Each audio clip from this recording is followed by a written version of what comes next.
আসসালামু আলাইকুম রাহমাতুল্লাহি ওয়া বারাকাতুহু। সুপ্রিয় সম্মানিত দর্শক ও শ্রোতা, আশা করি মহান রব্বুল আলামিনের দয়ায় আপনারা সকলেই ভালো আছেন।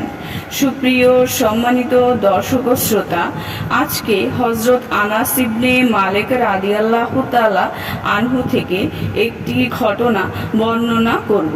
ঘটনার শিরোনাম হচ্ছে অনুরাগ।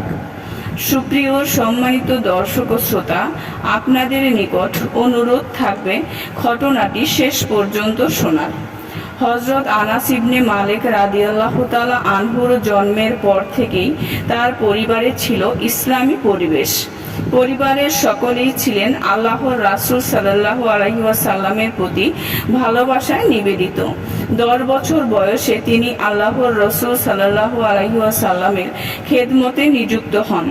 আল্লাহর রাসূল সাল্লাল্লাহু আলাইহি ওয়াসাল্লামের প্রতি তার অগাধ মহব্বত ছিল। আল্লাহর রাসূল সাল্লাল্লাহু আলাইহি ওয়াসাল্লামের ওফাতের পর তার মাথায় যেন আকাশ ভেঙে পড়ে। আল্লাহর রাসূল সাল্লাল্লাহু আলাইহি ওয়াসাল্লামের অনুপস্থিতিতে তার মনে অস্থিরতা বিরাজ করতে থাকে। দু চোখ অশ্রু সজল হয়ে পড়ে।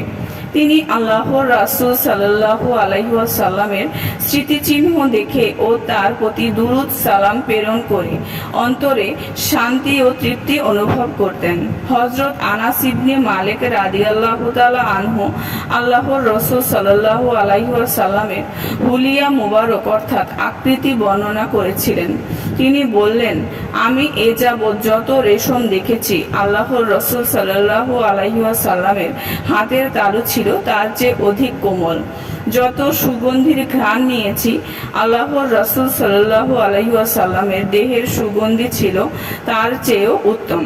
হযরত আনাস ইবনে মালিক রাদিয়াল্লাহু তাআলা আনহু আল্লাহর রাসূল সাল্লাল্লাহু আলাইহি ওয়াসাল্লামকে স্বপ্নে দেখতেন। মুসান্না ইবনে সাঈদ বর্ণনা করেন, আমি হযরত আনাস ইবনে মালিক রাদিয়াল্লাহু তাআলা আনহুকে বলতে শুনেছি, তিনি বলেন, আমি প্রায়ই আল্লাহর রাসূল সাল্লাল্লাহু আলাইহি ওয়াসাল্লামকে স্বপ্নে দেখি। তার ওফাতের পর এমন কোনো রাত্রি কাটেনি যে রাত্রে আমি আল্লাহর রাসূল সাল্লাল্লাহু আলাইহি ওয়াসাল্লামকে স্বপ্নে দেখিনি। এ কথা বলে হযরত আনাস ইবনে মালিক রাদিয়াল্লাহু তাআলা আনহু অঝরে ধারায় ক্রন্দন করতেন। সুপ্রিয় সম্মানিত দর্শক ও শ্রোতা, আজকের ঘটনাটি এই পর্যন্তই।